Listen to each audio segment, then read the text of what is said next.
বাঁধাকপি দিয়েও যে এত মজার রোল বানানো যায় সেটা না দেখলে বিশ্বাসই হবে না। খুবই সহজ পদ্ধতিতে খুবই অল্প উপকরণেই তৈরি করে দেখাবো এই দুর্দান্ত স্বাদের রোলটি। আসসালামু আলাইকুম বন্ধুরা, কিচেন বাঙালিয়ানা চ্যানেলে আপনাদের সবাইকে স্বাগত জানাই।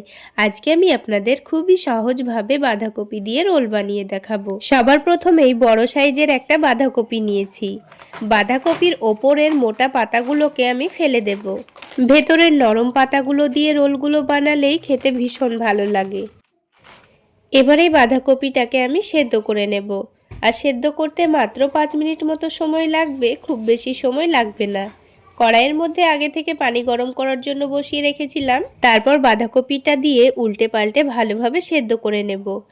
আর একটা চামচ নিয়ে উপরের দিকে অল্প অল্প করে পানিটা ছড়িয়ে দেব, তাহলে উপরের দিকটাও কিন্তু ভালোভাবে সেদ্ধ হয়ে যাবে। তো কিছুক্ষণ পর কিন্তু বাঁধাকপিটা খুব সুন্দর সেদ্ধ হয়ে গেছে। খুব বেশি সেদ্ধ করে নিলে কিন্তু রোলগুলো বানাতে আবার অসুবিধা হবে, পাতাগুলো গলে গেলে রোলগুলো খুব একটা ভালো হবে না। সেজন্য পানি থেকে ছেঁকে নিয়েছি। এবার এটাকে এখন একটা বাটির মধ্যে রেখে দিচ্ছি। ঠান্ডা হতে হতে এদিকে একটা পুর রেডি করে নেব।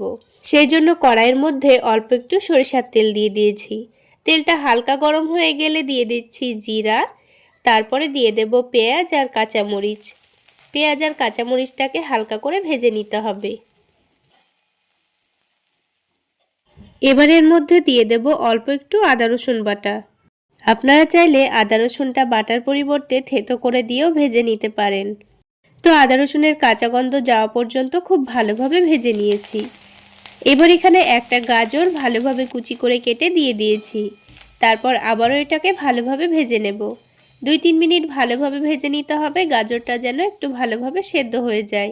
তো দেখুন গাজরটা কিন্তু অনেকটাই নরম হয়ে গেছে। এবার এখানে দিয়ে দিচ্ছি সেদ্ধ করা আলু। আলুটা আগে থেকে সেদ্ধ করে গ্রেট করে নিয়েছিলাম। তারপর এর মধ্যে হলুদের গুঁড়ো, ভাজা জিরা গুঁড়ো, ধনে গুঁড়ো আর চাট মশলা দিয়েছি। তার সাথে স্বাদমতো লবণ আর টমেটো সস আর সবশেষে ধনেপাতা কুচি দিয়ে সব কিছু একসঙ্গে ভালোভাবে মিশিয়ে নিচ্ছি। সব কিছু খুব ভালোভাবে মিশিয়ে নিলেই কিন্তু আমাদের আলুর পুরটা রেডি হয়ে যাবে। তো দেখুন বন্ধুরা, আলুর পুরটা কিন্তু আমাদের রেডি করা হয়ে গেছে। এবার এটাকে নামিয়ে নেব। এবার এটাকে নামিয়ে ঠান্ডা হয়ে যাওয়া পর্যন্ত রেখে দিতে হবে। আর এরই মধ্যে আমি একটা বেসনের গোলা রেডি করে নেব। তার জন্য একটা বাটি মেপে 1 বাটি নিয়ে নিয়েছি বেসন। তার সাথেই দিয়ে দিচ্ছি 2 টেবিল চামচ পরিমাণ কর্নফ্লাওয়ার, একটু লবণ দিয়েছি, হলুদের গুঁড়ো দিয়েছি, জিরা গুঁড়ো দিয়েছি, সামান্য পরিমাণ কালো জিরা, আজওয়াইন আর তার সাথে মরিচের গুঁড়ো দিয়েছি। আর অল্প করে একটু দিয়ে দিয়েছি আদা রসুন বাটা। তার সাথেই প্রথমে 1 বাটি পানি দিয়ে ভালোভাবে মিশিয়ে নিয়েছি। পরে আরও হাফ বাটি পানি দিয়ে ভালোভাবে মিশিয়ে নেব। ব্যাটারটা কিন্তু অতিরিক্ত পাতলাও হবে না, আবার খুব বেশি ঘনও হবে না। ঠিক যেইভাবে আমরা আলুর চপ, বেগুনের চপ তৈরি করার জন্য বেসনটা রেডি করে থাকি, সেইভাবেই কিন্তু বেসনটা রেডি করে নিয়েছি। আর একটা চামচ দিয়ে আপনাদের দেখিয়েও দিচ্ছি, দেখুন ব্যাটারটা ঠিক এইভাবে রেডি করে নিতে হবে। এবার এদিকে বাঁধাকপিটাও কিন্তু আমাদের ঠান্ডা হয়ে গেছে। এবার এই বাঁধাকপিটা থেকে একটা একটা করে পাতাগুলো আমি ছাড়িয়ে নেব। ওপরের যে পাতাটা ছেঁড়া ছিল সেটা ফেলে দিয়েছি, তারপর থেকে আমি কয়েকটা পাতা ওপর থেকে নিয়ে নেব। তো দেখুন পাতাগুলো কিন্তু খুব সুন্দর সেদ্ধ হয়ে গেছে, খুব একটা গলেও যায়নি, আবার অনেকটা শক্তও নেই। আপনারা চাইলে পাতাগুলো কিন্তু ছাড়িয়েও আলাদাভাবে সেদ্ধ করে নিতে পারেন। এবার পাতার মোটা সাইডটা আমি কেটে বাদ দিয়ে দিচ্ছি। তারপর যে আলুর পুরটা রেডি করে রেখেছিলাম সেটাও কিন্তু ঠান্ডা হয়ে গেছে। এবার আমি রোলটা বানিয়ে নেব। তো এবার এখান থেকে অল্প একটু আলুর পুর নিয়ে নেব, দিয়ে এটাকে লম্বা শেপ দিয়ে নেব। আপনারা আপনাদের পছন্দ মতো যে কোনো শেপেই কিন্তু রোলগুলো বানাতে পারেন।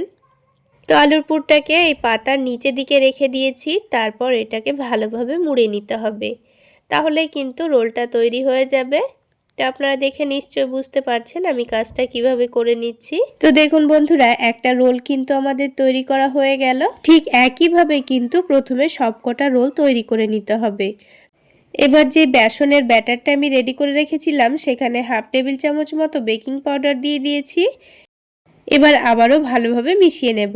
আর কিছুক্ষণ রেস্টে রাখার জন্য দেখুন বেসনটা কিন্তু আগের থেকে অনেকটাই ঘন হয়ে গেছে। তো বেকিং পাউডারটা ভালোভাবে মিশিয়ে নিয়েছি। এবার যে রোলগুলো বানিয়ে রেখেছিলাম একটা একটা করে বেসনের ব্যাটারে ডুবিয়ে নিতে হবে। তো আমি একটা কাঁটা চামচের সাহায্যে ভালোভাবে বেসনের সঙ্গে কোট করে নিচ্ছি। এবার এটাকে তুলে গরম তেলের মধ্যে ছেড়ে দেব। তো তেলটা আমি আগে থেকে ভালোভাবে গরম করতে বসিয়ে দিয়েছিলাম।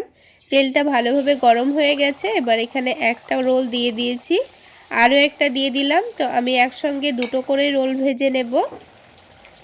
তো দেখুন একদিকটা ভালোভাবে কালার চলে আসলে উল্টে দিয়েছি। গ্যাসের ফ্লেমটা মিডিয়ামে রেখে আমি রোলগুলোকে ভেজে নেব, তাহলে খুব সুন্দর ওপর থেকে রোলগুলো ক্রিস্পি তৈরি হবে। তো দেখুন খুব সুন্দর কালার চলে এসছে। এবার আমি তুলে নিচ্ছি। আর কতটা মুচমুচে হয়েছে আওয়াজ শুনে নিশ্চয়ই বুঝতেই পারছেন। তো ঠিক একইভাবে আমি সবগুলো রোল তৈরি করে নিয়েছি। তাহলে বন্ধুরা আজকের এই বাঁধাকপির রোল রেসিপিটা আপনাদের কেমন লাগলো অবশ্যই কমেন্ট করে জানাবেন। আর ভালো লাগলে একটা লাইক শেয়ার করে দেবেন। আর আমার এই সহজ রেসিপিগুলো যদি ইউটিউব চ্যানেল থেকে দেখে থাকেন চ্যানেলটি সাবস্ক্রাইব করে দেবেন। আর ফেসবুক পেজ থেকে দেখে থাকলে পেজটি ফলো করে দেবেন। এবার রোলগুলোকে আমি টমেটো সসের সঙ্গে পরিবেশন করে নিচ্ছি। তাহলে বন্ধুরা আজকে এই পর্যন্তই। সকলে অনেক বেশি ভালো থাকবেন, সুস্থ থাকবেন। দেখা হচ্ছে আবারও একটি নতুন রেসিপি নিয়ে নেক্সট এপিসোডে।